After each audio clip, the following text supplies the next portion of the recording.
इनका master of journalism Makhanlal Chaturvedi national university of journalism से हुआ है 2006 में। इनकी काफ़ी स्टोरीज जो है palm oil interviews on Indonesian and Malaysian minister पर हुई है। इनके अनकवर्ड सेवरल स्कैम्स जो है community market like adulteration in jeera warehouse corruption and pulses scam amount पर हुए हैं। एंड इनके साथ आप सभी को एक और बात बताना चाहूँगी कि इन्होंने हमेशा जो है commodity markets and suggest the way to save the investor money. इन्होंने हमेशा जो है सजेशन दिया है इन्वेस्टर्स को to save money and push down the pull of the market and vice versa. So now I would like to invite sir on stage. Thank you. Hello hello, बहुत बहुत शुक्रिया आप लोगों का इतनी बड़ी तादाद में इस कार्यक्रम में आने के लिए, और आप लोगों ने काफ़ी गंभीरता से पिछले सेशन को सुना समझा। ये इस बात को दर्शाता है कि आप लोग अपनी इंडस्ट्री को लेकर, अपने ट्रेड को लेकर, अपने व्यापार को लेकर कितना ज़्यादा गंभीर हैं। इसके लिए इस वक्त इस कार्यक्रम में शामिल जितने भी लोग हैं उन सब का मैं तहे दिल से शुक्रिया अदा करना चाहता हूँ आप लोगों की गंभीरता को देखते हुए। अब जो ये सेशन है, क्योंकि ये फंडामेंटल सेशन है कॉटन इंडस्ट्री को लेकर के, और इस वक्त जितने भी लोग यहाँ पर मौजूद हैं, मेरे ख्याल से वो हमारे टीवी कार्यक्रम का हिस्सा कभी नहीं रहे हैं, तो आप सबसे गुजारिश है, जो कि मैं टीवी का व्यक्ति हूँ और टीवी में वक्त की बहुत कमी होती है, बहुत कम समय में आपको ज़्यादा बातें कहनी होती हैं, वक्त की पाबंदी होती है। तो आप सबसे पहले ही मैं गुजारिश करता हूँ कि अपनी बात संक्षेप में रखें, टू द पॉइंट रखें, और ज़्यादा से ज़्यादा लोगों की समझ में बात आ सके, जो उनके मतलब की बात है वो करें। वक्त बहुत कम होगा हमारे साथ, क्योंकि ऑलरेडी हम लोग लेट चल रहे हैं। और इससे पहले के सेशन में जो बातचीत हुई ट्रेडिंग को लेकर, फ्यूचर मार्केट में ट्रेड करें या हेज करें, इसको लेकर बहुत लंबी बहस चलती आई है, और वक्त के साथ अलग अलग मोर्चे पर, अलग अलग मंच पर ये बहस अब बहुत बेमानी सी इसलिए लगती है क्योंकि आप देखेंगे जब लोग ये बात कहते हैं कि आप मैं बहुत स्ट्रांगली इस बात को यहाँ पर कहता हूँ, और बहुत सारे लोगों से मैं डिसएग्री कर सकता हूँ, वो मुझसे डिसएग्री कर सकते हैं। जब आप ये कहते हैं कि फ्यूचर मार्केट में ट्रेड नहीं करें, हेज करें, तो मैं समझता हूँ कि आप सबसे पहली लाइन में गलत हैं, क्योंकि ये ट्रेडिंग का, अगर ट्रेडिंग इतनी ही खराब चीज़ होती, और अगर ट्रेडिंग मान लीजिए बहुत खराब चीज़ होती, इससे लोगों को बहुत दिक्कत होती, तो ये अलाउ क्यों है? हमारे देश में रेगुलेटर हैं, हमारे देश में एक्सचेंज हैं, फिर डेली ट्रेडिंग के नियम क्यों बनाए गए हैं? तो देखिए, प्लेटफॉर्म मौजूद है, हेजिंग का प्लेटफॉर्म भी है, ट्रेडिंग का प्लेटफॉर्म भी है, आपको चुनना है। हाँ, एक बात का ख्याल आपको रखना है कि आप उसके बीच, ट्रेडिंग और हेजिंग के बीच बैलेंस किस तरह से बनाते हैं, और ये बहुत ज़रूरी है, तभी आपका ट्रेड बढ़ेगा, प्रॉस्पर होगा। तो दोनों प्लेटफॉर्म आपके लिए मौजूद हैं, और मैं ये कभी नहीं कहूँगा कि आप ट्रेड ना करें या हेजिंग करें या हेज ना करें, ट्रेड करें। दोनों प्लेटफॉर्म आपके लिए हैं, बस आपको तय करना है कि आपको किस गहराई तक जाना है। और चूँकि मैं इस वक्त इंदौर में हूँ, राहत इंदौरी साहब का शहर है ये, तो उनकी एक पंक्ति में वायदा बाजार के संदर्भ में भी इसे आप जोड़कर देख सकते हैं। मैं यहाँ पर कहना चाहूँगा, बहुत गुरूर है दरिया को अपने होने पर, बहुत गुरूर है दरिया को अपने होने पर, जो मेरी प्यास से उलझे तो धज्जियाँ उड़ जाए। तो अपनी प्यास बहुत ज़्यादा मत बढ़ाइए इस मार्केट में, नहीं तो धज्जियाँ आपकी उड़ सकती हैं, आपके ट्रेड की उड़ सकती हैं। बैलेंस बनाना बहुत ज़रूरी है। चलिए अब चर्चा की शुरुआत करते हैं। हमारे साथ तमाम पैनलिस्ट यहाँ पर मौजूद हैं, और चूंकि हम कॉटन इंडस्ट्री के फंडामेंटल की बात कर रहे हैं, तो फंडामेंटल तो साहब ये है, जो मैं मोटे मोटी आप लोगों को बताऊँ कि उत्पादन कम बताया जा रहा है, लास्ट ईयर के मुकाबले करीब करीब 5 लाख गांठ का प्रोडक्शन कॉटन का कम बताया जा रहा है, और उसके अगेंस्ट में जो हमारा कंजम्पशन है वो इतना ही, करीब ऑलमोस्ट 5 लाख गांठ के आसपास बढ़ने की बात की जा रही है। तो ओवरऑल अगर प्रथम दृष्टिया अगर देखें आप, तो फंडामेंटली मार्केट मजबूत दिख रहा है। तो मैं चर्चा की शुरुआत आपसे करना चाहता हूँ, रामस्वरूप अग्रवाल जी। आप बताएं कि चूंकि कॉटन के जो फंडामेंटल है वो directly cotton seed oil cake के फंडामेंटल को ड्राइव करते हैं, प्रभावित करते हैं, तो आप जरा बताएं कि आपके हिसाब से क्या वाकई कॉटन के फंडामेंटल मजबूत हैं उत्पादन के आंकड़ों को देखते हुए, या बिटवीन द लाइंस कहानी कुछ और है? कॉटन का जो उत्पादन है 335 से 365 लाख गांठ का पिछले 10 साल का भैया ने बताया इंडिया का है। अब इसमें होता क्या है कि जो अपने यहाँ की खपत है कॉटन की 325-30 लाख गांठ की स्पिनिंग को जो जरूरत है। अभी पिछले साल क्या हुआ कि 70 से 75 लाख गांठ निर्यात हो गई कॉटन बेल्स की, तो उसके कारण ये कॉटन में तेजी बनी और ये 40-42 हज़ार की चल के 55-56 हज़ार रुपये खंडी हो गई। अब अभी क्रॉप आ रही है 350 के आसपास और इंटरनेशनल मार्केट में भाई साहब बोल रहे हैं कि 125 सेंट 20 सेंट तक जा सकता है। तो अपने हाथ में क्या है, ये इंटरनेशनल आइटम है। अगर इसमें एक्सपोर्ट और हो गया साल पे 50-75 लाख गांठ का, तो अपन तो 60 में आ गए। अपने पास 330 जो कंजम्पशन है वही नहीं है, 40 का कैरी ओवर है और 350 की क्रॉप 390 में से 70 चलेगी, 320, तो अपन तो 60 में आ गए। तो उसका तो कुछ भी भाव हो सकता है, ऊपर में 60,000 हो जाओ, 65,000 हो जाओ, 70,000 हो जाओ। ये तो गवर्नमेंट की पॉलिसी पे निर्भर करेगा कि जब बहुत ज़्यादा बाजार बढ़ेगा और टेक्सटाइल वाले वहाँ जाएंगे और पीयूष गोयल से मिलेंगे और वो बैन लगाएंगे इसके ऊपर, एक्सपोर्ट पे कॉटन के या इंपोर्ट पे जो ड्यूटी है वो हटाएंगे। तो एग्री में जो अनाप शनाप तेजी आप सोच रहे हो वो पूरी गवर्नमेंट के हाथ में है और उनके निर्णय समय समय पे आते रहेंगे। ये कांग्रेस की अंधी गवर्नमेंट नहीं है, ये भाजपा की हम किसी गवर्नमेंट पे नहीं जा रहे हैं, हम तेजी मंदी पे नहीं जा रहे हैं। मेरा सवाल आपसे फंडामेंटल पर था, सीधा एक लाइन में अगर आपका जवाब मैं जानना चाहूँ कि कॉटन के फंडामेंटल मजबूत हैं या कमजोर हैं? मजबूत हैं। मजबूत, ठीक है। सुधीर जी, अब आप बताएं, कॉटन के फंडामेंटल अगर मजबूत हैं तो कॉटन केक के फंडामेंटल क्या है? जहाँ तक कॉटन केक का सवाल है, इस साल 10 से 11% की क्रॉप, 7 से 8% की बिजाई कम है। जब बिजाई कम है तो पिछले साल से भी क्रॉप कम आएगी। अब क्या होता है, कॉटन की फसल का ये होता है कि अगर नवंबर दिसंबर में बारिश हो गई तो उससे भी 10-11% फसल बढ़ जाती है। तो मेरा जो मानना है कि अभी पिछले साल लोग खाली भी रह गए थे और इसके कारण ज़्यादा मंदी लगती नहीं, कुछ भी बाजार ठीक ही रहेगा और फंडामेंटल मजबूत रहेगा। ये थोड़ा सा सट्टे वालों ने बाजार जरूर गिरा दिया 400-500 रुपये, पर हाजिर में आज भी खरीद 1950 रुपये एसडीएक्स की है और वायदा 3650 है। 300 रुपये डिस्काउंटेड खरीद बता रहे हैं। इसलिए मेरा जैसा कि संदीप ने भी बताया, तो ये भी तो हो सकता है कि हाजिर में दाम ज़्यादा हो फ्यूचर के मुकाबले, वो दाम घटना चाहिए, फ्यूचर ही तो बढ़ना चाहिए। फिर हाजिर में दाम ऊँचे है ना, तो इसलिए फ्यूचर मैं कह रहा हूँ अगर हाजिर में दाम ऊंचे हैं, आप कह रहे हैं कि हाजिर में दाम ऊंचे हैं इसलिए वायदा में दाम बढ़ना चाहिए। हाँ, ये और बात है। 300 रुपये कुंटल का डिस्काउंट है ना आज। मैं ये पूछ रहा हूँ, उल्टा नहीं हो सकता है क्या? हाजिर में ही गिर जाए अगर वायदा में दाम ऊंचे हैं? नहीं, हाजिर में टाइम है फसल का। अभी पिछले 8 वर्ष से पानी वापस गिरने लग गया, बारिश होने लग गई, इसके कारण जो क्रॉप ठीक ठाक आ रही थी, गर्मी की वजह से थोड़ा सा माल आया था और लग रहा था कि जल्दी आ जाएगा, वापस खराब होने लग गया माल। तो इसलिए ऐसा लगता है कि रिजल्ट ठीक जाएगा। ठीक है, चलिए ये आप ये कह रहे हैं कि फंडामेंटल मजबूत है और कॉटन केक के दाम आने वाले वक्त में बढ़ सकते हैं। अब आप जरा बताएं संजय जी कि आप क्या मानते हैं, क्योंकि आप देखिए कि इम्पोर्ट ड्यूटी 10% के आसपास की है कॉटन के ऊपर, और ये इम्पोर्ट ड्यूटी हटाने की डिमांड की गई थी इंडस्ट्री की तरफ से, हालांकि सरकार ने इसे भी खारिज कर दिया है। आप जरा बताएं, क्योंकि आप हम पैंडेमिक से बाहर निकल रहे हैं, ओपन अप हो रही है इकोनॉमी दुनिया भर की, तो अब डिमांड भी धीरे धीरे बढ़ने वाली है। तो ऐसे हालात को देखते हुए क्या डिमांड ड्राइव मार्केट होगा, डिमांड एक बड़ा फैक्टर होगा, या आपको लगता है कि डिमांड के साथ साथ सप्लाई का जो मार्केट, अगर दोनों में बैलेंस नहीं होगा तो फंडामेंटल को हम तब तक मजबूत नहीं कर पाएंगे? डिमांड धीरे धीरे बढ़ती रहेगी। अभी कॉटन मार्केट की डिमांड जो रहेगी वो उसके सामने अपने पास स्टॉक जो आप कह रहे हैं, कॉटन रुई का स्टॉक बहुत कम है और आगे के 2 महीने कोई भी क्रॉप इतना जल्दी ज़्यादा जो अपने को डिमांड को सप्लाई के रूप में परिवर्तित करेंगे, इतनी सप्लाई अपन 2 महीने अगले 2 महीने में नहीं दे सकते। सप्लाई जो भी आएगी आपको जनवरी से सप्लाई या 15 दिसंबर के बाद सप्लाई आपको अच्छी मिल सकती है। 15 दिसंबर तक आप जो भी सप्लाई रहेगी बहुत कम रहेगी। तो आपके पास ऑलरेडी शॉर्ट है, अभी स्टॉक बहुत कम है, तो इसलिए जो भी रहेगा बाजार मजबूत ही रहेगा। जहाँ तक मैं कॉटन केक की बात करूँगा, कॉटन केक में हर आदमी कह रहा है कि सितंबर वायदा बहुत घट गया, सितंबर वायदा घट गया। तो ये पहले साल नहीं हुआ कि पहली बार सितंबर वायदा घटा है। सितंबर वायदा तो हर साल घटता ही है। क्यों घटता है? क्यों घटता है? एक्चुअली सितंबर जो एनसीडीएक्स में खली रखी जाती है 6% ऑयल कंटेंट की, उसका कंजम्पशन या उसकी डिमांड बहुत कम है, उसका मार्केट बहुत कम है। आज की तारीख में 95% मार्केट जो है 10 से 11% ऑयल परसेंटेज की खलियों का है। जो 5 से 6% वाली खलियों का मार्केट जो है वो बहुत कम रह गया है।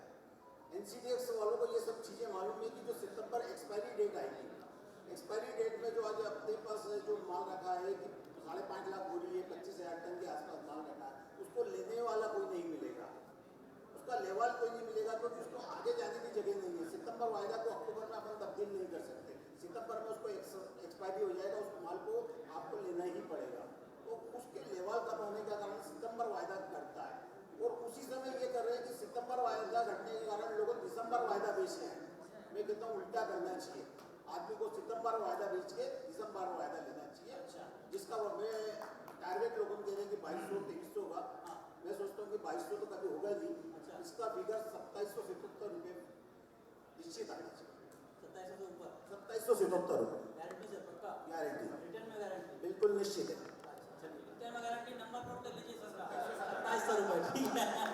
हाँ, अब बहुत महत्वपूर्ण बात आपने जो कि क्वालिटी, और आपने बहुत महत्वपूर्ण बात कही कि जो क्वालिटी पैरामीटर है जो सितंबर में डिलीवरी लगती है, आप कह रहे हैं कि उसकी डिलीवरी आप तक होती है। तो सचिन जी, क्योंकि सीधा सवाल ये एक्सचेंज से जुड़ा हुआ है, और ये बहुत महत्वपूर्ण बात इसलिए है क्योंकि कॉटन केक की जब भी बात होती है तो क्वालिटी की बात जरूर होती है। अगर सितंबर की कहानी जो सर बता रहे हैं इतनी साफ सुथरी है कि सितंबर में इस तरह से होता है कि जो क्वालिटी लगती है उसकी डिलीवरी नहीं होती है, तो आप लोग क्वालिटी पैरामीटर क्यों नहीं बदल देते हैं? पहला सवाल, एक मिनट, पहला सवाल। दूसरा ये कि कई बार कॉटन की क्वालिटी को लेकर डिलीवरी में भी कंप्लेन आते हैं। हमने एक बार इसके ऊपर एक शो भी किया था, फेक है कॉटन केक, क्वेश्चन मार्क के साथ। आप जरा बताएं इसको लेकर कुछ प्लानिंग चल रही है क्या? जो पहला सवाल पूछा था कि क्वालिटी स्पेसिफिकेशन चेंज क्यों नहीं कर सकते, आई थिंक इसके पहले भी एक सेशन रखा था जहाँ पे संदीप जी ने क्लियर किया था कि जो 6% की जो मान्यता है उसको जो स्टोरेज की कंडीशन को देखते एक्शन ने वो निर्धारित किया है।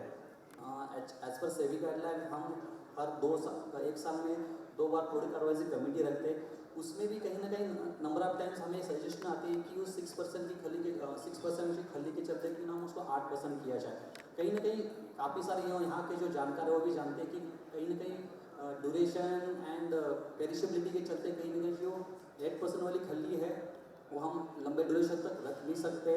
एक्सचेंज की जो धारा है, हम लंबे ड्यूरेशन के कॉन्ट्रैक्ट के चलते हमें उसको 6 मंथ के वैलिडिटी के चलते हो कहीं ना कहीं वो पॉसिबिलिटी है ही नहीं। बट फिर भी आपके जो सुझाव है डेफिनेटली हम उसको करेंगे। आगे जाके जो भी हमें एडवाइजरी कमेटी रहेगी उसमें लगेगा तो हम डेफिनेटली उसमें मॉडिफाई करने की कोशिश करेंगे। ये बहुत महत्वपूर्ण बात सचिन जी ने कही, और बहुत उन्होंने मजबूती से अपनी बात रखी कि एक्सचेंज तो चाहता है कि क्वालिटी स्टैंडर्ड मेंटेन रहे, क्योंकि एक लंबे समय तक आपको रखना भी पड़ता है। अब अगर उसमें कुछ दिक्कत आ रही है, कोई डिलीवरी नहीं ले रहा है, तो ये कहीं ना कहीं मार्केट का भी एक फॉल्ट है।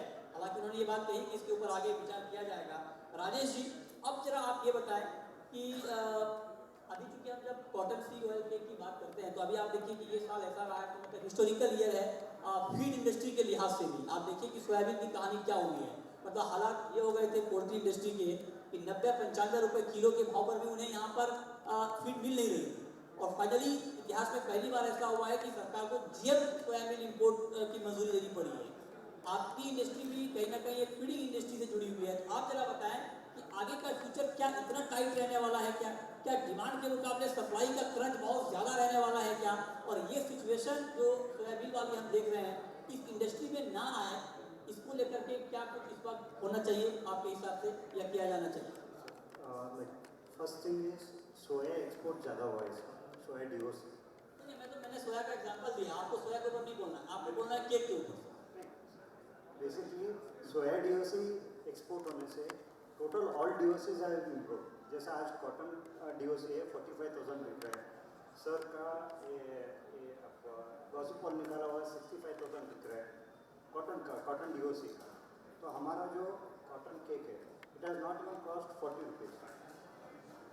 तो द बेसिक मुझे क्या लगता है कि मार्केट में अभी कंजम्पशन हमारा केक का बहुत अच्छा डिमांड है फार्मर से, लेकिन farmer is not able to afford it at high rate. तो ये whatever we are right now is a maximum rate I am feeling, because farmer is not getting better rate for the milk. तो ये rate में I think it will be sustain. तो season में कम होगा, off season में this is a maximum rate what I think. बहुत सही बात आपने कही, लेकिन अब देखिए गुरुचरण जी, अभी आप देखिए इसको समझने के लिए बहुत ज़रूरी नहीं है कि आप बहुत ज़्यादा इसको लेकर पढ़ें, रिसर्च करें, जानें। अभी देखिए हमारे साथ 6-7 लोग पैनल में हैं और सबकी राय बटी हुई है, मतलब प्राइस को लेकर के, फंडामेंटल को लेकर के।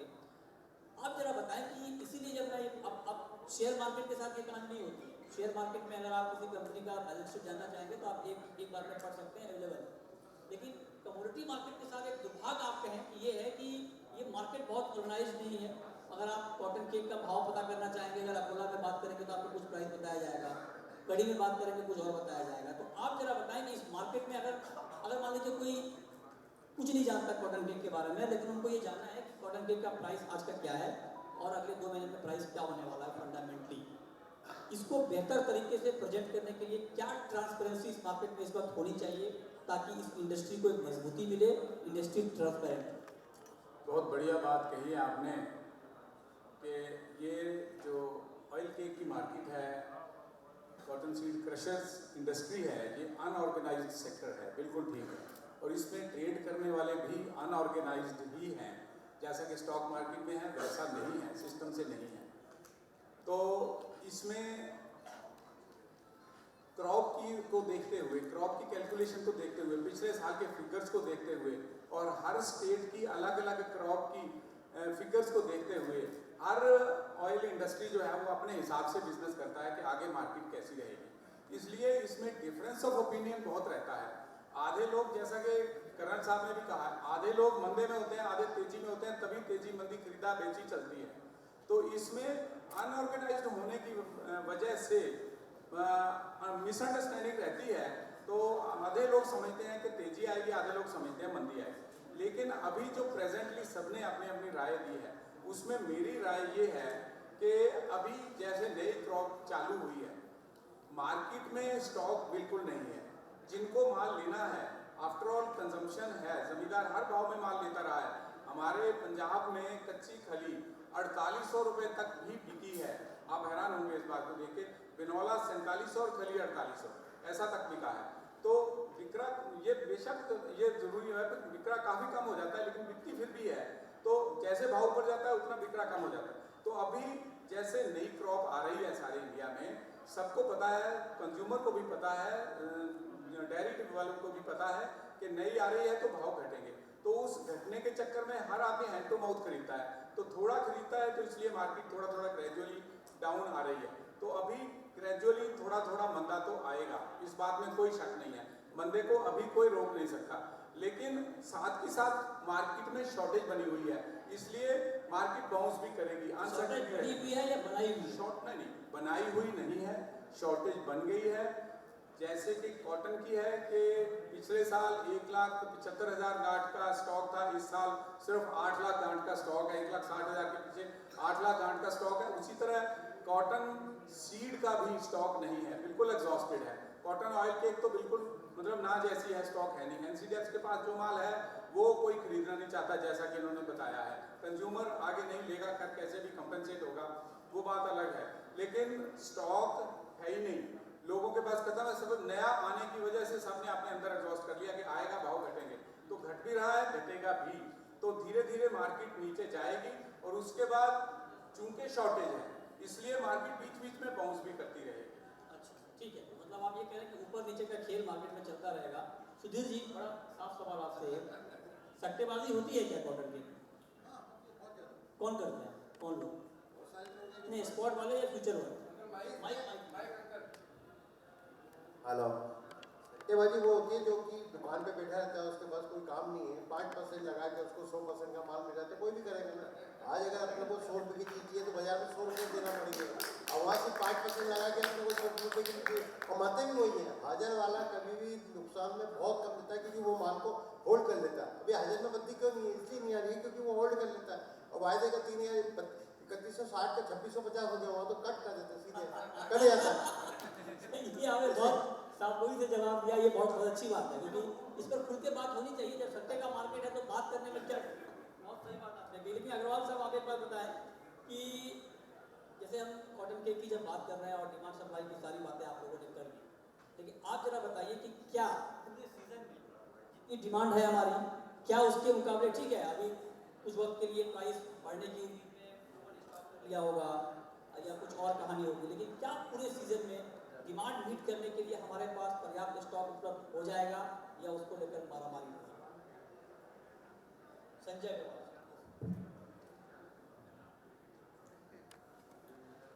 सर, स्टॉक की स्थिति देखेंगे कॉटन सीड की, तो स्टॉक बहुत कम है, बहुत थोड़ा स्टॉक है, कुछ जगह महाराष्ट्र में है, पर वो स्टॉक इतना नहीं है कि वो आगे के 2 महीने की पूर्ति कर सके। इंडिया में हर महीने लगभग हर दिन की जो है कंजम्पशन 1 लाख बैल्स का कंजम्पशन रहता है। 1 लाख बैल्स का माल जो है प्रतिदिन का आपको खपत में होना चाहिए, और अभी जो प्रतिदिन की आवक रहेगी, मैं सोचता हूँ कि लगभग 15 दिसंबर तक 1 लाख बैल्स की अरावल नहीं हो पाएगी। तो आपको पिछला स्टॉक जो है, जो कि बहुत कम है, वो लगता है। अच्छा, आप कहेंगे स्टॉक बहुत कम है, तो रामस्वरूप जी आप जरा ये बताएं कि स्टॉक कम है, ये बात ठीक है, मान ली, लेकिन अब इससे पहले वाले सेशन में कुछ लोग ये कह रहे थे कि डिमांड शिफ्ट हो रही है, क्योंकि अब मेज फीड की तरफ भी लोग जा रहे हैं। आप जरा बताएं, अगर सप्लाई कम हो रही है, क्या इससे अगर डिमांड भी कम होगी क्या, अगर डिमांड शिफ्ट हो रही है तो? और अगर डिमांड कम होगी तो क्या फिर वो कंपनसेट नहीं हो जाएगा डिमांड सप्लाई का? कॉटन सीड केक में ऐसा है कि ऊंचे भाव पे डिमांड 25% रह गया, तो 25% डिमांड रह गई तो ऑलरेडी आपकी क्रॉप बढ़ गई, और शार्टेज में कॉटन सीड था, उसके बाद भी 500 आधा घट गया, और उसके पीछे हाजिर भी 200-300 घट गया। और एक भैया ने बताया कि किसान एक लेवल के बाद में इसको खरीदता नहीं है, 40 रुपये किलो के ऊपर उसकी ताकत नहीं है, वो दूसरी जगह शिफ्ट हो गया, दूसरे केटल फीड खिलाने लग गया। तो ये नियम अगले साल भी लागू होगा। ये 4000 के ऊपर नहीं बिक सकती है, ये किसान नहीं खिलाएगा, कंजम्पशन 4 आने हो जाएगा। ये बात मैंने पहले भी बोली। चलिए, आखिरी राउंड है, वक्त कम है, मतलब 20-20 सेकंड में सबका जवाब चाहूँगा। आप रैपिड फायर राउंड इसे समझ लीजिए, क्योंकि सब लोग फंडामेंटल की बात कर रहे हैं, और जितने लोग यहाँ पर बैठे हैं सब ये जानना चाहते हैं कि फंडामेंटल के आधार पर प्राइस क्या होगा। और मोटे तौर पर और इसको सफाई से बात करें तो जो लोग फ्यूचर में ट्रेड करते हैं, फ्यूचर के लिए जिनका स्पॉट में ट्रेड है, वो ये जानना चाहते हैं कि आप लोगों को सुनने के बाद, क्योंकि आप लोग एक्सपर्ट हैं फंडामेंटल के लिए, उनको कॉटन सीड ऑयल के खरीदना चाहिए, नहीं खरीदना चाहिए, ये उनके मन में सवाल होगा। इसी का जवाब देना है। शुरुआत आपके सिर्फ 20 सेकंड में जवाब। फ्यूचर में दोनों के लिए बोलना है आपको, फ्यूचर में खरीदना चाहिए, नहीं खरीदना चाहिए, और स्पॉट में खरीदना चाहिए, नहीं। सर, सितंबर या दिसंबर?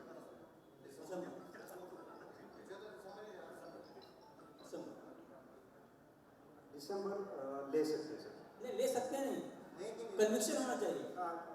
ले सकते हैं, कोई पैसा नहीं लगाएगा सर, लेना पैसे चाहिए, का माल है, लेना चाहिए, क्योंकि बारिश अभी चालू है, the crop arrivals will be low, तो there will be shortage in mean time.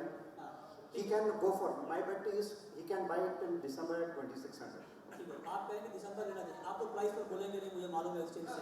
आप जरा ये बता दीजिए कि दिसंबर के लिए जो लोग ले रहे हैं या बेच रहे हैं, जो भी कर रहे हैं, डिलीवरी में कोई दिक्कत नहीं आएगी, इस बात का भरोसा आप दे रहे हैं? यस सर, डिलीवरी में कोई इशू नहीं, क्योंकि एक्चुअली एक्सचेंज का काफ़ी एक रोबस्ट मैकेनिज्म है। काफ़ी सालों से एक कंटिन्यूस कंप्लेंट आने के बाद भी काफ़ी हमने इसमें सुझाव के तौर पे हमने काफ़ी सारे चेंजेस किए हैं, एंड उस काफ़ी सारे जो क्लाइंट्स थे उनको पिनलाइज भी किया है।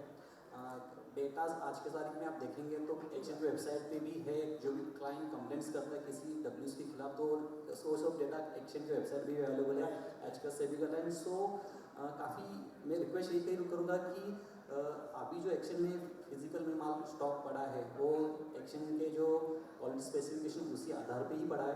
इसके बावजूद भी किसी को कुछ कंसर्न आते हैं क्वालिटी के, तो भी एक हमारा कस्टमर सपोर्ट है, उसके थ्रू आप जांच पड़ताल कर सकते हैं। ये बहुत बड़ी बात है कि एक्सचेंज की तरफ से भी आपको ये भरोसा मिल गया है कि आप मतलब एक्सचेंज के फ्रंट से आप निश्चिंत रहें, डिलीवरी के फ्रंट से आप निश्चिंत रहें। कई बार डिलीवरी को लेकर आपके मन में आशंका होती है कि डिलीवरी कीमती है, नहीं है, डिलीवरी होगी नहीं होगी, क्वालिटी कैसी है, तो इसको लेकर के आपको एक्सचेंज की तरफ से भरोसा मिल गया। अब जरा आप बताएं। 2777 लेना चाहिए, 2500 का माल है, 2777 बिकेगा, लेना है। आप बताएं। देखिए, लेना जरूर चाहिए, बिल्कुल ठीक है, पर कब लेना चाहिए? आज 4 तारीख है, अभी नहीं लेना चाहिए। आपको 10-12 दिन नहीं, कम से कम 10-12 दिन रुक के लेना चाहिए। 10-12 दिन रुक के, ठीक है, मतलब आप 15 के बाद, 15 दिन, कम से कम 15 दिन रुक के, 15 दिन रुक के लेना। 15 के बाद जैसा कि 21 के बाद का 6 दिन हाँ, कम हो जाए चाहे ज़्यादा हो। 6 दिन की छुट्टी ले ली जाए। इंदौर फिर से आएंगे, ठीक है। आप मुझे ऐसा लगता है कि ये टेम्परेरी जो तेजी आएगी, जो कन्नर साहब भी कह रहे हैं 21 तारीख के बाद, भाई साहब 15 के बाद, ये एक फंसाने के लिए आएगी 200-300 रुपए की तेजी और हम आदमी उसमें फंस जाएगा। उसको ऊंचे में बेच के बैठ जाना चाहिए। खरीदने के लिए 100 कमाने के लिए 500 देने की अपन बनिया बुद्धि वाले लोग हैं, अपने को जरूरत नहीं। मैंने लेने के लिए कहा, बेचने के लिए आपने पूछा भी नहीं है कि बेचना कब चाहिए। वो पूछोगे तो बताऊंगा। आप बताएं। मैं ज़्यादातर तेजी का व्यापार करता हूँ, इसलिए मैं चाहूँगा लेना चाहिए। लेना चाहिए किस भाव? हाँ, प्रेजेंट भाव में लेने में कोई बुराई नहीं है। दिसंबर का लिए हाजिर भैया भाव में लेने में कोई बुराई नहीं ये करना है। पैसा आपका है, व्यापार आपका है, लेकिन ये तो एक्सपर्ट की राय है। आप अपना भी थोड़ा दिमाग लगाएं, आप भी थोड़ा फंडामेंटल एनालाइज करें, आप सोचें समझें कि आपको क्या करना है। आपसे कुछ पूछना चाह रहे हैं? यस।